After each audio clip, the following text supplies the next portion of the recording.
Hello and welcome to Community Care's Mental Health Response Training. My name is Paul Horn, and I'll be the instructor for both this introductory session as well as the 8 modules that make up the entire Community Care's course.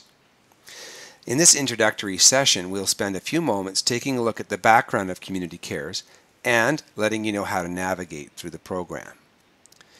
No matter which module you're taking, our schedule will always be the same. We'll have you begin by clicking on the pre-assessment quiz. Do this, please, before you review any course materials. This pre-assessment quiz is not being assessed. It's not being graded. It's only being done so that we can determine what knowledge and competencies our course enrollees had before they took the lecture. After completing the quiz, go ahead and begin the lecture itself. The lecture is divided up into multiple parts. You can see the order in the way that they're laid out on the Moodle platform.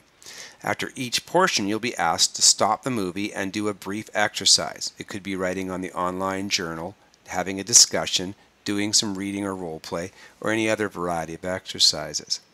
After each exercise, you'll click on the next portion of the lecture. After completing every lecture portion and exercise, you'll be almost finished that individual module. All that will be left is the completion of the post-assessment quiz.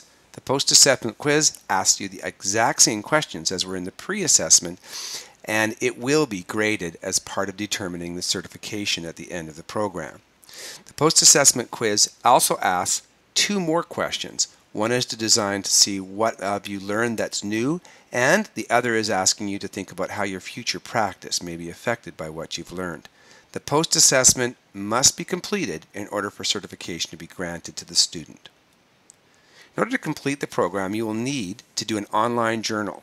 Now, for the online courses, the journal is provided. It's what we call a digital blog. And if you're not familiar with how to do a blog, don't worry. It's not much more difficult than typing. We will provide you with instructions when the movie is over. You simply click on the link that says how to complete the digital blog. And you'll be completing that journal throughout any of the training. That journal will be a replacement for the discussion that might have occurred in a classroom setting. So it's going to be important that you contribute to the discussion as well as that you read what others have contributed and respond to their comments. This is one of the 2 components that you need to complete in order to earn your certification as a result of the course. I'll be reviewing what you wrote.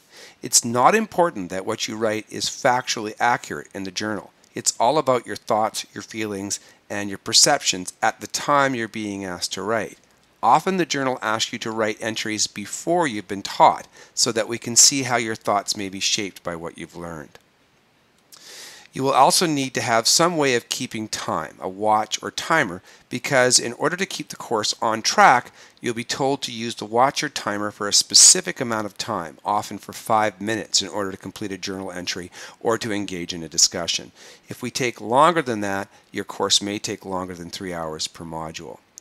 Now, you may want as well to have a psychological dictionary on hand. You can do that by having a print dictionary, such as the Student Dictionary of Psychology, which is published by Penguin Books, or you can simply access online and find out terms that way, or you can access one of a number of free or very inexpensive apps for your iPhone or for Android devices, which often have some of the fastest access to terms for people who are learning psychology. Now, we will be giving you terms and definitions throughout the course, but if you forget a definition, this will be a lot easier than going back and reviewing the material and finding out where it was once found. You may also want to work in a partnership or group. So if you aren't already online with somebody else, consider inviting others to do it. You'll find that the course is more meaningful and enjoyable this way, and if you're working someplace with a team of other professionals, this is the best way to shape all of the teams for future practice. So in very brief terms, what is Community Care's Mental Health Response Training? Well, it originates in the District of Mission, which is a small community in the southwest of British Columbia. It's an initiative of what we call the Mission Healthy Community Council, which is an innovative partnership, essentially, of all of the community mental health, healthcare, social service, and educational agencies across that community. It's chaired by Mission, the District of Mission, as well as by the Fraser Health Authority, which is the large regional healthcare provider in our area, but it includes over 40 different members. As part of the work being done by the Mission Healthy Community Council, one major strategic direction was for the creation of a mental health and substance use strategy for our entire community. And out of the research done to create that strategy came the understanding that we needed to enhance people's knowledge and skills in terms of helping people with mental health needs in our area. We decided to target first responders based on the research we did, but we took a broad definition of first responders. In addition to the traditionally used name of first responders, meaning police, fire, ambulance, and to some extent people working in emergency wards, we decided that it really needed to mean any person who was likely to encounter as a first access or first person being accessed an individual who was going through a mental health crisis. This could include people in schools such as teachers, educational assistants, and counselors. It could also include clergy. It could include security personnel, could include people working in social service agencies, and it could even include people working in the business community who have regular customers who they see frequently. Of course, it also includes families and the support networks that sometimes occur around mental health programs where one consumer is supporting another. And so if you're in any of those categories, you're in the right spot. We recognize that first responders often encounter mental health consumers in crisis. But we wanted to take this and help people understand that while crisis is a very hard time, both for the individual and for anybody who's in their family and friendship circle, it's also in an odd way an opportunity. And the reason for that is that crisis is a time when most people can readily identify that that individual needs extra help. Even a person who doesn't know them well or who doesn't have the time to really do an in-depth assessment can often tell that there's a dramatic need there. And as much as it's unfortunate that sometimes this is what it takes to mobilize services, the reality is that it does often cause services to be mobilized. It's an opportunity that we don't want to lose. If we don't deal with that need at the time, then we probably will simply encounter that person only when they go through crisis again. And that's not good for anybody, especially the consumer directly. The idea behind this training is that by giving people a better and more factual orientation to mental health, we should be better at preventing crisis before it ever occurs. We should be more effective in how we engage with people when they're going through crisis, and we should do things that help to reduce the amount of cyclic interactions that mental health consumers have with the emergency response system. And if we can't reduce the amount, perhaps we can reduce the duration or intensity of some of those episodes.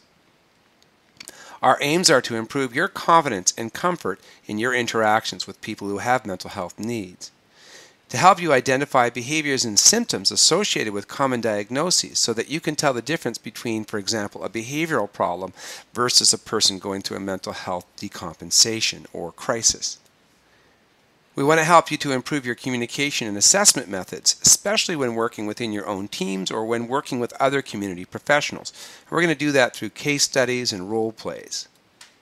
We want to enhance your understanding of the challenges that can face a person with mental health needs and substance dependencies in order to help you enhance your future practice. It's very important for us to have a realistic outlook on how much we can actually ask of a mental health consumer and their support circle in order to make sure that we're actually advocating for pragmatic and realistic approaches.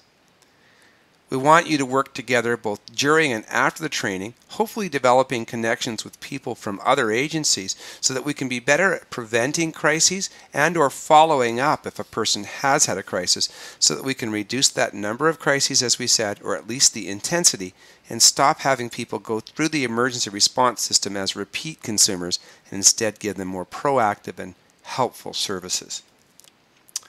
A very quick word about who I am. My name is Paul Horn. My contact information is available for you through these online courses, and if you have any questions or comments, feel free to contact me and I'll happily respond. My current position is as the Community Support Work Educational Assistant Instructor at Riverside College in Mission, BC. I've been there since 2001, and it was my privilege to teach at other private colleges previous to that, beginning in 1995. I've got over 30 years of experience working directly with people who have mental health needs, developmental disabilities, drug and alcohol problems, and physical disabilities, often in conjunction with each other, often running concurrently. I've worked on the front lines as a volunteer and as a paid frontline worker in day programs, residential programs, and community outreach. I've been a manager and policy analyst, and I've been an educator both within the college setting and as a guest instructor on a variety of different conferences and campuses. I've also had the benefit of being a counselor at the District of Mission for 6 years, and my work included being the co-chair of the Mission Healthy Community Council I spoke of earlier. As a result of that work, I became very aware of many of the health-related issues in our community, and specifically about mental health issues. And what I came to understand was that what we were going through in Mission was probably very similar to what's going on in small communities, and in fact in communities of all sizes across Canada. So if you happen to be from someplace other than Mission, we hope that you'll find the vast majority of this information is still relevant to you and that you can translate it into community knowledge in your area. So let's get started. Thanks again for joining us. What we'd like you to do is simply get started by clicking on whichever module you start with you registered for. Now, some of you have registered to take all 8 modules, and that's fine. Start on Module 1 and work your way through will probably be the most logical approach. But others of you may have registered only for specific modules, and that's fine. If you get started and realize you'd like to go back and take some of the other courses, simply email us and we will get you registered for those ones as well. Again, if you have any questions or comments along the way, please feel free to email me. And thanks again for taking the Community Cares Mental Health Response Training.